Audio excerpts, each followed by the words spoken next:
గత 4 నెలలుగా కుటుంబ ప్రభుత్వం నాపై కక్ష సాధింపు చర్యలు చూస్తూ ఉన్నారు. ఫిబ్రవరి 14వ తారీఖు ఇంటర్మ్ బెయిల్ మీద నేను బయటికి రావడం జరిగింది. ఇది వివరణ ఎందుకంటే గత రాత్రి నుంచి ఇవాళ నాకు అనంతపురం బెయిల్ వచ్చే తరుణంలో మళ్ళీ నాకు బెయిల్ రాకుండా చేసేదానికి కుటుంబ ప్రభుత్వం పనిన కుట్ర ఇది. దళితున్నైన నన్ను చిత్రహింసలు పెట్టారు. 3rd డిగ్రీ ఇచ్చారు కర్నూలులో.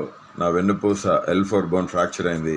నా testis right side blood clot అయింది గుట్కాలతో తనటం వల్ల. ఆల్ ఇండియా మెడికల్ సైన్సెస్ వారు నివేదిక ఇచ్చారు. ఆ నివేదికను కోర్టు వారికి సబ్మిట్ చేసాం, హైకోర్టు వారికి. ఈ పరిస్థితుల్లో మా తల్లి అనారోగ్యానికి గురైపోయి డయాలసిస్ చేసి యాంజియోగ్రామ్ చేసిన సెట్ కాని పరిస్థితుల్లో ఆమెకి సర్జరీ చేశారు. 16వ తారీఖు 17వ తారీఖులో సర్జరీ జరిగింది. 14వ తారీఖు నేను ఇంటర్మ్ బెయిల్ మీద రావడం జరిగింది.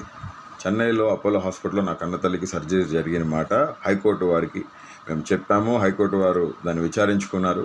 రికార్డ్స్ ఉన్నాయి మా దగ్గర. నా తల్లికి సర్జరీ జరిగింది. 14వ తారీఖు రిలీజ్ అయిన నేను 28వ తారీఖు వరకు నేను మా తల్లిగారితో ఉండి 28వ తారీఖున నేను సెంట్రల్ ప్రిజన్లో ఎక్స్టెన్షన్ బెయిల్ కేసు రాకపోతే సెంట్రల్ ప్రిజన్లో నేను 4:45 కల్లా నాకు ఇచ్చిన టైం పరిధిలో కోర్టు వారిని గౌరవించి నేను సరెండర్ అవడం జరిగింది. ఆ క్రమంలో మళ్ళీ వెంటనే మరుసటి రోజు నాకు మళ్ళీ ఇంటర్మ్ బెయిల్ రావడం జరిగింది. 3వ తారీఖు నేను రిలీజ్ అయ్యాను. 1వ తారీఖు ఇంటర్మ్ బెయిల్ ఇస్తే నేను 3వ తారీఖు రిలీజ్ అయ్యాను. ఆదివారం కావడంతో అక్కడ స్టాఫ్ కొరత ప్లస్ షూరిటీస్ సరిపోలేదని చెప్పడంతో ఈ క్రమంలో నా తల్లిని నేను ఒక్కడనే కొడుకుని నేనే చూసుకోవాలండి. 5 చెల్లెలు ఉన్నారు. వాళ్ళంతా చదువుకున్నారు, పెళ్ళిళ్ళు చేసుకొని సెటిల్ అయ్యారు వాళ్ళు. ఇప్పుడు నా కన్న తల్లికి తండ్రి లేడు, చనిపోయారు. నా తండ్రి చనిపోయారు. ఈ పరిస్థితుల్లో ఇంటర్మ్ బెయిల్ రాకుండా చేసేదానికి శతవిధాల ప్రయత్నాలు చేశారు. కానీ హైకోర్టు మీద, ఉన్నతమైన న్యాయస్థానాల మీద నమ్మకం ఉంది మాకు. ఇప్పుడు కొత్తగా కావించింది ఏంటంటే నేను ఏదో ఫేక్ సర్టిఫికేట్ నేను అసలు ఫేక్ సర్టిఫికేట్ ఎలా పెడతానండి? నేను సెంట్రల్ ప్రిజన్లో ఉన్నాను, నేను జైల్లో ఉన్నాను. మెడికల్ సర్టిఫికేట్స్ మొత్తం మా వాళ్ళు అక్కడ సబ్మిట్ చేశారు కోర్టుకి. కోర్టు వారు దాన్ని చూసి నాకు ఇంటర్మ్ బెయిల్ ఇవ్వడం జరిగింది. మా కన్న తల్లి గారికి బైపాస్ సర్జరీ జరిగింది, ఓపెన్ హార్ట్ సర్జరీ జరిగింది. కాబట్టి మా కన్న తల్లి గారి దాని మీద నాకు ఇంటర్మ్ బెయిల్ వచ్చింది. కన్న తల్లిని చూసుకునేది నేను. కోర్టుని గౌరవించాను, అమితంగా గౌరవిస్తాం. ప్రాణం పోయినా వెనుతిరిగే ప్రసక్తి లేదు.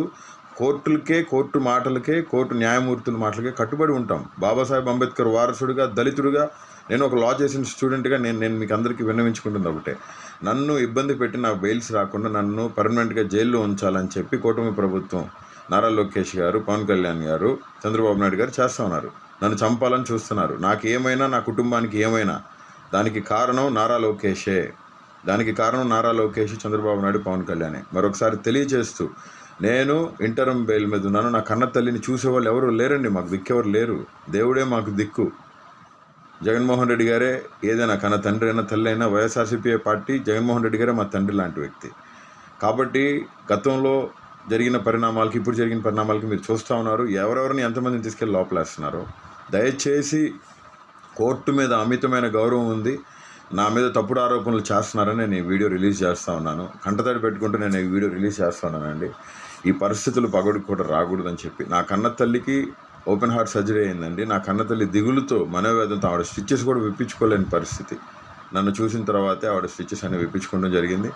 ఆవిడ ఇప్పుడిప్పుడే కోలుకుంటా ఉన్నారు. నా కన్న తల్లికి నా అవసరం ఉందండి. నా మాతృమూర్తికి నా అవసరం ఉంది, నాకు జన్మనిచ్చిన తల్లి.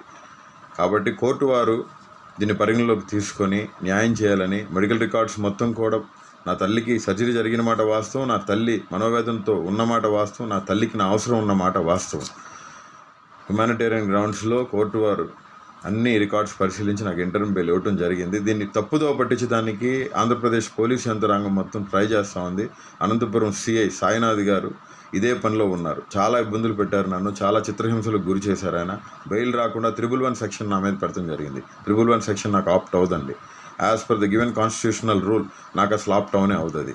దయతో కోర్టు వారు కూడా దీన్ని పరిగణలోకి తీసుకొని, నేను ఎటువంటి తప్పు చేయలేదండి. నేను ఎటువంటి తప్పు చేసినా కానీ మీరు ఏం చెప్తే నేను చేసేదానికి సిద్ధంగా ఉన్నానని చెప్పి తెలియచేస్తూ, నా తల్లి దగ్గర నేను ఉండటం జరిగింది. నా కన్న తల్లి చెన్నైలో నేను ఉండి మా అమ్మని చూసుకుంటూ ఉన్నాను. కాబట్టి ఈ పరిస్థితుల నుంచి మీరు దయచేసి అందరూ కూడా ఈ పరిస్థితులు ఎవరికి రాకూడదండి. నేను మనస్ఫూర్తిగా కోరుతున్న, పగలొక్కటి ఈ పరిస్థితులు రాకూడదని చెప్పి తెలియజేస్తూ, మా మీద, నా కుటుంబం మీద చంపాలనే ప్రయత్నాలు ఉన్నాయి. దానికి కారణం నారా లోకేష్, చంద్రబాబు నాయుడు గారు, పవన్ కళ్యాణ్ గారే, కుటుంబ ప్రభుత్వం. నాకేమైనా, నా బిడ్డలకి ఏమైనా, నా భార్యకి ఏమైనా, నా అమ్మ నా కన్నతల్లికి చెల్లెలకి ఏమైనా దానికి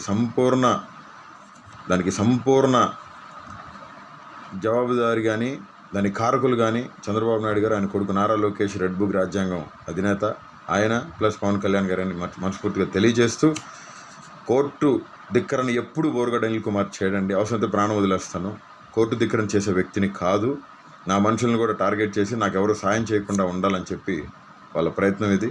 దయతో కోర్టు వారు కూడా పరిశీలించి ఈ తప్పుడు ఆరోపణలన్నిటిని కూడా కొట్టివేయాలని చెప్పి, నా కన్నతల్లిని చూసుకునేదానికి అవకాశం కల్పించాలని చెప్పి మనస్ఫూర్తిగా కోరుకుంటూ నేను మీ బోరుగడ్డ అనిల్ కుమార్. Thank you.